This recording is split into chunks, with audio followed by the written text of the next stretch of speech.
right, hi, welcome back to the Dental Garden podcast. And we're recording this on Wallamadago country here in Hunters Hill. I'm Dr. Frances Ershad. I'm a dentist here and I'm Shaina and I'm a clinical coordinator here. Okay, so today we're going to be talking about preparing your child to see the dentist. Today we're talking about something every parent wonders about, how to help their child feel calm and confident at the dentist. We're also looking at the things parents sometimes say without realizing that can accidentally make children more nervous and anxious. I want to start with something we hear a lot. Parents often say things like, don't worry, it won't hurt, or be brave. Can you explain why comments like these can actually make a child more nervous? yeah, that usually makes the child more scared because you remember this child has come into the world with zero prior knowledge. So they don't know that it can hurt going to the dentist. And then when you say, oh, be brave, they're like, why do I have to be brave? And if you say, oh, don't worry, it won't hurt, they're like, is it supposed to hurt? Like, is it going to hurt? Is she like saying that so that like because it's going to hurt? Like, so they, yeah. As soon as you say this word, it gets them like thinking about it. Whereas like if you never said anything, then they might not have even had an assumption that it was like something that could even be scary. So they might have just been like, oh yeah, this is cool, this is fun. And then, yeah, so. Okay, so what are some other common phrases or behaviors that parents use with good intentions but that can accidentally scare their child about dentistry? Oh, she's not going to give you a needle. And especially when they know that I am going to give a needle, or like they don't necessarily know, but like they might know it's a procedure that might get a needle, and they'll be like, oh, you don't have to give them a needle, do you? And it's like, I kind of was about to give them a needle.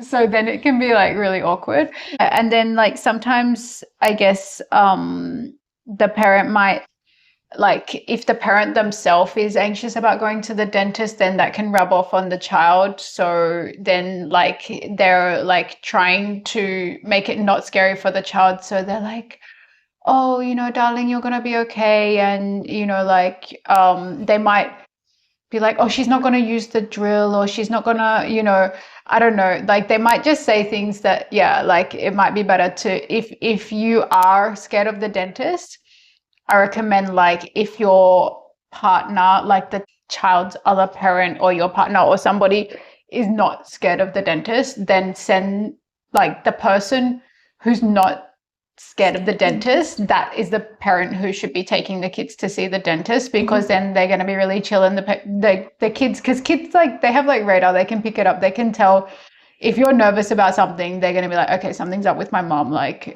or my dad, so then I should be worried. Yeah. Okay, so we're gonna flip that around, and what do you think parents should say instead? And what kind of language helps a child feel safe and prepared? Yeah, so you can be like, oh, we're going to go to the dentist. It's really fun to go to the dentist. They have lots of fun, yummy flavors. Maybe they have like some things that you can play with. You might get to watch TV. You might get to wear some cool glasses, or, you know, like maybe you even get a prize at the end.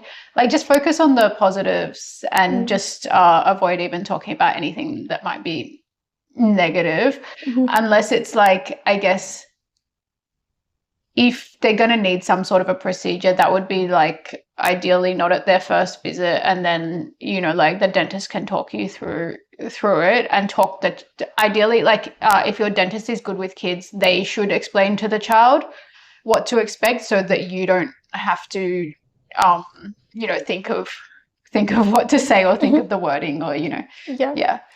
Okay, a lot of parents also ask us how to prepare their child before the appointment. What are the most helpful things that they can do at home in the days leading up to the visit? Yeah, so I guess at home, like maybe you can even practice. You can be like, oh, let's play dentist. We can look at each other's teeth. And you can also, depending if it's helpful or not, like maybe if your dentist has got some videos of like people going to the dentist, then you can watch those. I think that some of the children's shows have episodes about going to the dentist, but I'm not sure if all of them are helpful. So watch it in private first before you show it to the child, because Yeah. like if it's like gonna be something that's gonna scare them, then maybe better avoid it.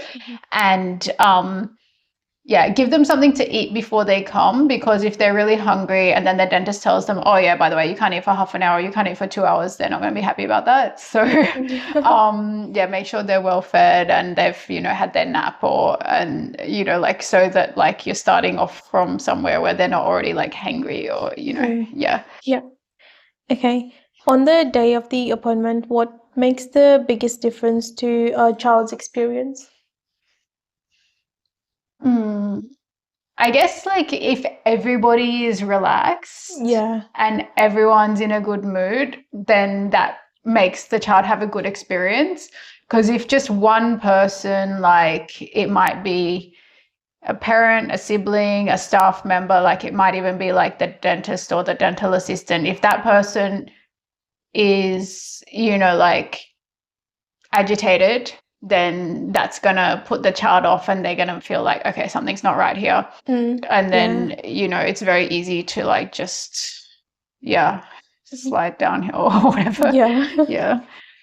Okay. Some children have had a difficult dental visit in the past, or they've picked up fear from a sibling or another adult. How can parents support a child who already feels anxious? Yeah. So this is probably the hardest one. Because I find just like as a dentist, it's much easier to stop kids getting scared in the first place than to try to turn it around once they already have been like traumatized or scared. You might want to just take them for some like just get them used to seeing the dentist in gradual visits. And before you book with a dentist, make sure like they are happy to see kids and they're like child friendly. So most dentists will see children, but some dentists don't like to see children. So like maybe you can just like ring up and ask like if they get a lot of kids coming there and what the experience is like for the kids when they do come, because it might be different from different practices. And it's because you want to be taking them to someone who is experienced with children and who is comfortable with children, because some people just don't like children. Sorry. I love children, but some people don't. I don't know why, we were all children once. Like, and then so yeah, like if they've already been like scared of going to the dentist, often they'll need to just have like a lot of kind of desensitizing visits where they're just gonna come and like play, or just come and have a look, or sometimes just even come and hang out in the waiting room, and and then like gradually over time they get more used to it. And then after they've been like 2 or 3 times, they're usually like happy to get their teeth cleaned. And then like maybe 1 or 2, and then more, than they're like happy to get, this is like the ones that are already scared, I'm saying. And then they might be happy to get like a filling or something. But then sometimes like after they've had a filling, then you have to do like another kind of like just a consultation appointment to get them like calm and everything before the next one. So and I guess like at home, if the parent just trying to think like what you can say to your child, but just say like, oh, it's going to be fun, we like the dentist can tell you, like talk you through the procedure, what you're going to do, or you can watch TV during it. And if it's getting too much for you and you have to stop, or if you think that you want to finish early, then like you can give a signal to the dentist, like putting your hand up so that they know that it's getting hard for you, so that we can like give you a break, or if it's a okay time to stop the appointment. And just also asking the child like what was it that they were scared of, and then before like bringing the child to the dentist, maybe like talk to the dentist, tell them like what scared the child in the first place, so that we make sure we don't we try not to do the same thing again. And also find out what the child likes, like just like tell the dentist like what they like to watch on TV, what toys they like what they're into, so it's easier for us to like make that kind of like social connection with the child, so that they're more comfortable with the dentist as well. Yeah. Yeah. Okay, so from your perspective as a dentist, what do you wish every parent knew about children's dental visits? It's way more fun than the adult dental visit. So it's like, you know, it doesn't hurt. It's just like, it's really chill. We just kind of like, oh, we're going to count your teeth. Oh, we're going to use like bubblegum toothpaste. And oh, now we get like a watermelon jelly. And oh, we get to watch something on TV. Oh, you're getting a toy now that you get to take home. Like the whole thing is just like fun when it's just like their first like checkup and cleans and stuff. It's not like, yeah, it's a lot faster than the adult appointment, and it's a lot like more relaxed, and it doesn't really hurt. Yeah. Okay, so before we finish, what is one simple practical thing a parent can do today to help their child build a positive relationship with dental care?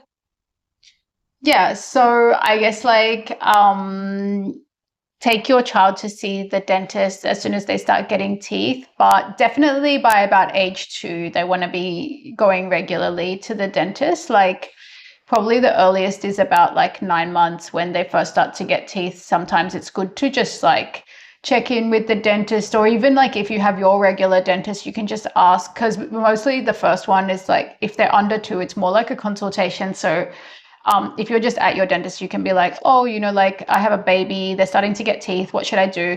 And then your dentist can talk to you about like how to care for their teeth, so that you don't run into problems. Because sometimes like you see a kid for the first time and they might be like only 3 or 4 years old, but they already have so many cavities, and then you're like, okay, this kid hasn't, you know, like they haven't been to the dentist yet, but now they have all these problems. And then it's not just like doing a check and clean, it's like you have to take care of everything else as well. So if prevention is better than cure, if you can just like prevent them from getting problems in the first place, or do as much as you can to like reduce the problems that they're getting before it happens, then that's going to make the child's experience more comfortable than anything else you can do.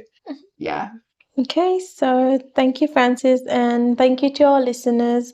If you found this helpful, feel free to share it with another parent who might benefit, and we'll see you again in the next episode. Okay, thank you. See you next time, and feel free to comment below if you have any questions, or if there's a topic that you would like us to talk about next. Bye. Thank you.